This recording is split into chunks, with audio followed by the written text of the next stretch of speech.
For more than 60 years. One man refused something most of us cannot imagine living without. Water. Soap. A bath. He believed that washing would kill him. And when he finally agreed to bathe, he was dead just months later. This is not a myth. This is not folklore. This is the documented life of a muhaji. The man the world came to call the world's dirtiest man. A muhaji wasn't his real name. In Persian, Amul translates roughly to uncle or old-timer. A term of endearment locals gave this enigmatic hermit. Born on August 20, 1928. Haji lived in the remote village of Dezgah in Iran's Fars province, existing on the fringes of society for most of his adult life. But here's what made him truly extraordinary. From around 1957 to 1962, when he was in his late 20s or early 30s, Haji made a decision that would define the rest of his life. He stopped bathing. Completely. No soap. No water. No exceptions. For over 60 years, he avoided what most of us consider a basic human necessity. His appearance became legendary. Author Claudia Hammond described him as having a face and beard caked in mustard brown earth, noting that when he sat still, he genuinely resembled a rock against the landscape. His skin wasn't just dirty. It was transformed, covered in layers of soot, pus, and earth so thick it changed the color of his skin entirely. So why would someone make such an extreme choice? According to Haji himself, it all stemmed from emotional setbacks in his youth. He claimed he became a hermit and stopped bathing after experiencing devastating heartbreak. We don't know the details of what happened or who broke his heart, but whatever occurred was traumatic enough to alter the entire trajectory of his life. This is where psychology gets interesting. Haji's story touches on something called traumatic response. When psychological pain manifests in extreme behavioral changes. Some people respond to heartbreak with depression. Others throw themselves into work. But Haji? He withdrew from society entirely, rejecting not just relationships but the very concept of cleanliness itself. Here's the deeper layer. Haji developed a genuine fear, what some might call a phobia, of soap and water. He believed, truly believed, that bathing would make him sick or even kill him. Whether this belief was rational doesn't matter. To Haji, it was absolute truth. Some psychologists might describe this as a form of obsessive-compulsive disorder, but instead of excessive cleanliness, he needed to avoid it at all costs. The villagers of Dezgah respected his choice. They didn't force him to conform. They even built him a small cinder block shelter when his self-dug hole became uninhabitable. They called him a muhaji with genuine affection. Let's talk about how a muhaji actually lived, because it's even more extreme than you might imagine. First, his diet. Haji survived primarily on carrion, dead animals he found, often roadkill. His favorite? Rotting porcupine meat. Not cooked. Not prepared. Just, whatever condition he found it in. He consumed animals that had been lying dead, sometimes for days, in the desert sun. For hydration, he drank water from puddles and collected it in rusty old oil cans. Imagine that for a moment, water contaminated with rust, dirt, and who knows what else, consumed daily for decades. Instead of cigarettes or conventional tobacco, Haji smoked animal dung through an old pipe. Villagers would sometimes gift him actual cigarettes, and photographers captured him smoking multiple cigarettes simultaneously, a bizarre image that went viral when it hit the internet. He wore an old war helmet to protect himself from the cold. His hair. He managed it by burning off the excess with fire. No scissors. No barber. Just flames. And for hygiene, he bathed in smoke, believing it cleansed him more effectively than water ever could. His skin became covered in layers of soot as a result. He lived in a hole he dug himself or occasionally in that small shelter villagers built for him. Celibate, isolated, and seemingly content with a lifestyle that would horrify most modern humans. But here's what's truly fascinating. Despite all of this, despite living in conditions we'd consider medieval at best, Haji was reportedly happy. Villagers said he seemed more carefree and content than many people living with every modern comfort. He refused offers of clean food and water. When people tried to help him, he said it made him sad.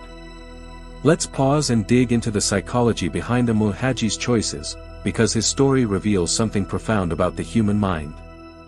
First, there's the concept of magical thinking. The belief that one's thoughts, actions, or rituals can influence external events in ways that defy conventional logic. Haji's belief that water would harm him falls into this category. It's not scientifically sound, but to him, the threat was real and immediate. Second, consider the role of control. After his heartbreak, perhaps the only thing Haji felt he could truly control was his own body and choices. By establishing rigid rules, no bathing, no clean food, no conventional living, he created a world where he was the absolute authority. Nobody could hurt him again if he didn't let anyone close enough to try. There's also evidence of what psychologists call social withdrawal. When trauma causes someone to retreat from human connection. But unlike clinical depression, which is characterized by suffering, Haji appeared genuinely content. He'd created his own reality, his own rules, and seemed at peace with them. Was he mentally ill? That's not for us to diagnose decades after the fact. But his story does highlight how different cultures respond to what Western medicine might label as mental health issues. The villagers didn't institutionalize him or force treatment. They accepted him, supported him, and let him live his truth. In 2013, Amul Haji's story exploded onto the global stage. People were shocked, disgusted, amazed, and strangely inspired all at once. Here was a man living completely outside the norms of modern civilization, yet surviving, even thriving, into his 80s and beyond. The Tehran Times interviewed him in 2014, and media outlets from BBC to The Guardian covered his story. He became known as the world's dirtiest man, a title both descriptive and somewhat exploitative. But Haji didn't seem to mind the attention. He continued living exactly as he always had, unbothered by his newfound internet fame. What drove this fascination? Perhaps it's because Haji represented something we've lost in our hyper-sanitized, overly connected modern world: radical freedom. The freedom to say no to societal expectations. The freedom to live according to your own strange logic. The freedom to be utterly, completely yourself, regardless of what anyone thinks. Now, let's address the elephant in the room. How did Amul Haji survive for 94 years living like this? From a scientific standpoint, it shouldn't be possible. Eating rotten meat should cause food poisoning. Drinking contaminated water should lead to parasites and bacterial infections. Never bathing should result in skin infections, disease, or worse. Yet somehow, Haji's immune system adapted. Some scientists theorize that constant exposure to pathogens and bacteria might have actually strengthened his immune response over time, a controversial concept sometimes called the hygiene hypothesis, taken to its absolute extreme. But let's be clear, this is not proof that dirt protects you or that hygiene is unnecessary. Haji's survival is an outlier, not a model. For every Amul Haji who survives, countless others throughout history have died from preventable diseases caused by poor sanitation. His story is remarkable precisely because it's so unusual. What Haji's longevity really tells us is how adaptable the human body can be, and how our expectations about what's necessary for survival might be narrower than reality. But it doesn't mean his lifestyle was healthy or advisable. It means he was extraordinarily lucky, genetically resilient, or both. And then, after more than 60 years, something changed. In 2022, the villagers of Dezgah finally convinced Amul Haji to take a bath. We don't know exactly how they persuaded him or why he agreed after refusing for so long. Perhaps age had softened his resolve. Perhaps his fear had finally weakened. Perhaps he was simply tired. But Haji bathed. For the first time since the 1950s or early 1960s, water and soap touched his skin. Imagine the sensation, decades of accumulated earth, soot, and grime washing away. It must have been shocking to his system in ways we can barely comprehend. A few months later, on October 23, 2022, Amul Haji died. He was 94 years old. Now, the internet exploded with a different kind of fascination. Did the bath kill him? Was his fear justified all along? Had cleanliness truly been dangerous for someone whose body had adapted to filth for so many decades? The answer, according to medical experts, is almost certainly no. Correlation does not equal causation. Haji was 94, an age when death becomes increasingly likely for anyone, regardless of bathing habits. The timing was coincidental, not causal. His immune system wasn't poisoned by cleanliness, he simply reached the end of a very long life. But the narrative was too compelling to ignore. The man who feared bathing would kill him takes his first bath and dies shortly after. It's the kind of tragic irony that feels like it belongs in a Greek myth, not a news story from 2022.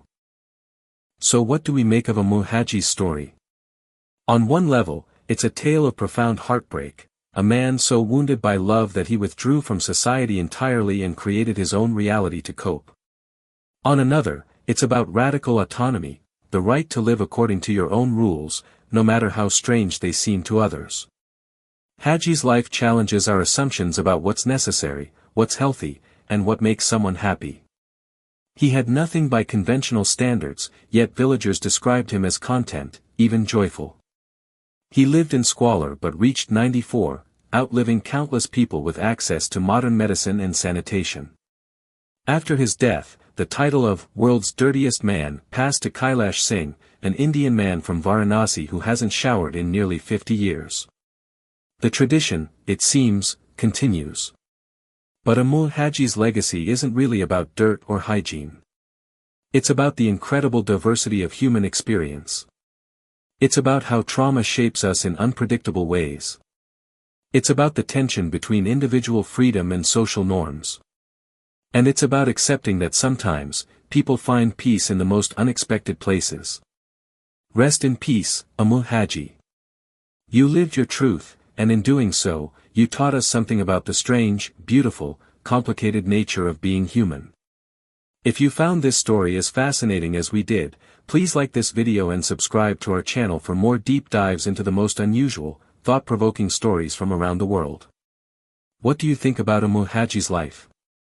Was he a man broken by heartbreak, or someone who found genuine freedom? Let us know in the comments below.